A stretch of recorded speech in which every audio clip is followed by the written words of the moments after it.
اس کی ایک مثال، کچھ سالوں قبل آپ نے سوشل میڈیا کے پر یہ خبر بہت وائرل بھی تھی، آپ نے پڑھا ہوگا کہ آسٹریلیا کا ایک بندہ علی بنات، اللہ نے جسے دنیا کی بہت ساری نعمتیں عطا کی تھی، کروڑوں اربوں کا مالک تھا، مسلمان تھا، لیکن اسلام سے کوئی تعلق نہیں تھا، نام کا مسلمان تھا،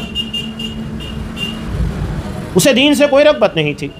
اب 35 سال کی عمر کے قریب اس کی عمر تھی، اسے کچھ تکلیف محسوس ہوئی، اور اس کے بعد جب اس کا ساری چیزوں کا ٹیسٹ کیا گیا تو پتہ چلا کہ اسے کینسر ہے، اور کینسر بھی ایسا ہے کہ جس سے اب بچنا ممکن نہیں ہے۔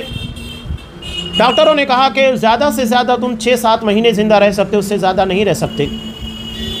اب بتائیے کہ یہ چیز کتنی اندوہناک تھی کہ ایک آدمی جس کے پاس دنیا کی کروڑوں کی دولت ہے لیکن وہ اپنے آپ کو جان سے نہیں بچا سکتا ہے۔ یہی تو بتانا مقصود ہے کہ جب مال دنیا میں کام نہیں آ سکتا ہے تو آخرت میں کیسے کام آئے گا، وہاں کیسے ہم کو بچا سکتا ہے۔ یہ دنیا میں اللہ مثال بیان کر رہا ہے۔ اب یہ تو اس کے لیے بڑا تکلیف دہ تھا، لیکن وہی یہ اس کے لیے ٹرننگ پوائنٹ بن گیا۔ اس نے اپنی تمام دولت کو خیر کے کاموں میں لگا دیا، 5 وقتہ نمازی بن گیا، دین کا خدمت گزار بن گیا۔ اب ڈاکٹر تو اپنے اعتبار سے، تجربے کے اعتبار سے کہہ رہے تھے کہ تم زیادہ سے زیادہ 3-4 مہینے زندہ رہو گے، 6-7 مہینے جو بھی ہوگا، اس سے زیادہ جی نہیں سکتے۔ اللہ نے اس کے بعد اسے 7 سال کی زندگی دی، اور ان 7 سالوں میں اس نے ایسا کام کیا دین کی خدمت کے لیے جس کا ہم اندازہ نہیں لگا سکتے۔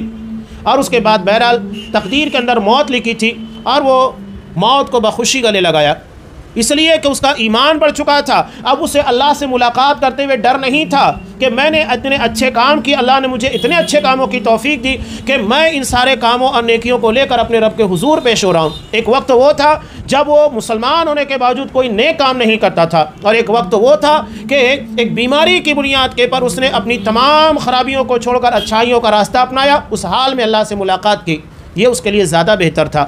تو اسباب یعنی وہ بیماری جو تھی وہ یقینی بات ہے کہ تکلیف دہ تھی، اور وہ بھی 7 سال اسے معلوم ہے کہ میں کسی بھی لمحہ موت کی آگوش میں جا سکتا ہوں۔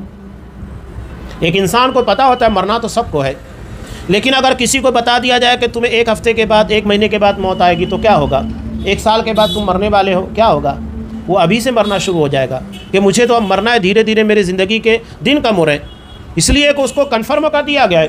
اسی لیے تو اللہ نے بیان کیا اکاد اخفیہا، میں نے موت کا وقت تو کسی کو نہیں بتایا ہے، چھپا کر رکھا ہے، لتجزا کل نفس بما تسعی، تاکہ ہر نفس کو اس کی محنت اور اس کی کاوش کا صلہ دیا جا سکے۔ جو محنت کر رہا ہے، کوششیں کر رہا ہے، اگر یہ چیز لوگوں کو بتا دی جائے کب مرنے والا ہے تو ابھی سے مرنا شروع کر دے گا، بلکہ ایک آدمی سوچے گا کہ ٹھیک ہے ابھی میری زندگی کے 10 سال باقی ہیں، ابھی میں 9 سال سے زیادہ خوب زندگی کا عیش و عشرت کے گزاروں گا، اور جب زندگی کے کچھ 2-3 مہینے رہ جائیں گے خوب عبادت کر کے اللہ کے قریب بن جاؤں گا، اللہ مجھے معاف کر دے گا، یہ بھی ہو سکتا ہے۔ تو اللہ نے اس کو چھپا کر رکھا تاکہ محنت کرنے والا اور محنت نہیں کرنے والا ان دونوں کے درمیان فرق واضح ہو سکے۔ اور اللہ اچانک کسی کو موت دیتا ہے، حالانکہ اچانک نہیں ہوتی، وہ تو اللہ تبارک و تعالیٰ نے اس کو پیدا ہونے سے پہلے لکھ دیا ہے، تو ہمیں معلوم نہیں ہوتا، اللہ کو معلوم ہوتا ہے کہ اس کی موت کب آنے والی ہے۔ اب ایک انسان اچھا خاصا ہے، بس کچھ ہی اچانک اٹیک آتا ہے اور آپ دیکھتے ہیں کہ کچھ ہی لمحوں کے بعد وہ مر جاتا ہے، اس کے لیے اتنا تکلیف دہ معاملہ نہیں ہے، اس لیے اس کو پہلے سے نہیں معلوم تھا کہ اچانک اٹیک آئے گا اور مجھے موت ہو جائے گی۔ تو یہ چھپا کر رکھنا بھی اللہ کی طرف سے بہت بڑی نعمت ہے، ورنہ موت کے بارے میں کسی کو بتا دیا جائے تو اس کی زندگی کا خاتمہ اسی وقت سے ہونا شروع ہو جاتا ہے۔ السلام علیکم۔